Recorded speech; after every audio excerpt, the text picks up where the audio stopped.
করবেন এবং এখন থেকে আর কোন সমাবেশ ওই যে শিপন যেটা বললো যে বিভিন্ন একটি প্রোগ্রামে যে অন্য কাজ করবেন, আমাদের 5 তারিখের যে কর্মীরা আছে এটা ভালো করে জানে, কিন্তু পরে যারা আছে তারা কিন্তু এটা জানে না। তারা অনেকগুলো কর্মসূচির সাথে নিয়ে যান, এইগুলো যাতে না হয়। আর ইতিমধ্যে আমাদের আপনারা জানেন যে আমরা 17 বছরের উপরে হামলা মামলা নির্যাতন পুলিশের গুলি আমরা সবকিছু এবং ষড়যন্ত্র হয়েছে। এখন কিন্তু আমরা 17 বছর বিরোধী দল ছিলাম, এখনো বিরোধী দল। এখন কি হয়েছে, শুধু মামলা হামলা পুলিশের নির্যাতন কমেছে, কিন্তু ষড়যন্ত্রের মাত্রা কিন্তু অনেক বেড়ে গেছে। এমন ষড়যন্ত্র হচ্ছে, আন্দোলন সংগ্রামে আমাদের সাথে একটি দল ছিল যারা আমাদের সার্বিক সহযোগিতায় এই দেশে টিকে থাকার ভরসা পেয়েছিল। আজকে তারা বিশেষ করে উচ্চ বিলাসী স্বপ্ন দেখছে, যারা ছদ্মবেশে ছাত্রলীগের কমিটি থেকে নাকি তারা এতদিন রাজনীতি করেছে। আমরা বলতে চাই, বাংলাদেশ জাতীয়তাবাদী যুব দল মাথা উঁচু করে গুলি খেয়ে শত শত হামলা মামলা খেয়ে রাজপথে ছিল, কোন ছদ্মবেশের প্রয়োজন হয় নাই। আগামী দিনেও ছদ্মবেশে এবং বিভিন্ন ষড়যন্ত্র করে ক্ষমতা যাওয়ার যে উচ্চবিলাস, সেই উচ্চবিলাসের যুব দল ধ্বংস করে দিবে। আপনাদেরকে বলতে চাই, 91 সালে বিএনপি যখন ক্ষমতায় যায়, সেই ক্ষমতার অগ্রভাগে ছাত্রদল ভূমিকা পালন করেছিল।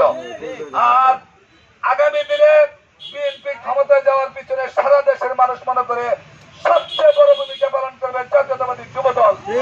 অতএব আপনাদেরকে এইসব বিষয় মাথায় রেখে সকল ষড়যন্ত্র এবং অপপ্রচারের আপনারা রাজনৈতিক ভাবে জবাব দিবেন।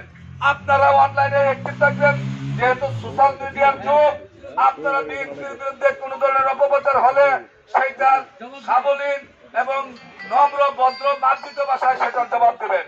এবং জনগণ, আমি খেয়াল করে দেখেছি যে আমাদের একটা ওয়ার্ডে বিএনপির যে পরিমাণ নেতা কর্মী আছে, অন্যান্য অনেক দল সব মিলে উপজেলা তো সেই পরিমাণ কর্মী নাই।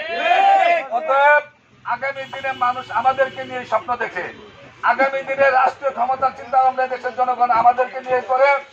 এবং একটা জিনিস দেখেন কি পরিমাণ অপপ্রচার হয়। 17 বছরে আমাদেরকে হামলা মামলা নির্যাতন করে ক্ষান্ত হয় নাই। আমাদের এই কসবাতে এক নেতা 30 শতক জায়গা আওয়ামী লীগের নেতা কর্মীরা দখল করেছে। সে জায়গা আইনি প্রক্রিয়ার মাধ্যমে পুনরুদ্ধার করেছে। অথচ একদল এইসব অপপ্রচারকারী প্রচার করছে সে নাকি জায়গা দখল করেছে। আসলে আইনের মাধ্যমে ওই লোকদেরকে উচ্ছেদ করা হয়েছে এবং তার নিজের পৈতৃক সম্পত্তি ফিরে পেয়েছে। এইসব কথাগুলো আপনারা সোশ্যাল মিডিয়া এবং বিভিন্ন প্ল্যাটফর্মে তুলে ধরবেন। আপনাদের প্রতি আশাবাদ রেখে এবং আগামী দিনে আমরা যে প্রোগ্রাম করতে যাচ্ছি 10 তারিখ, আমাদের নেতা আলহাজ কবির আহমেদ ভুঁইয়া ভাই বারবার খোঁজখবর নিচ্ছেন এবং উনি আশ্বাস দিয়েছেন আমাদেরকে যত ধরনের সহযোগিতা বিগত দিনে করেছেন, এই প্রোগ্রামকে সাকসেস করার জন্য উনি সব ধরনের সহযোগিতা করবেন।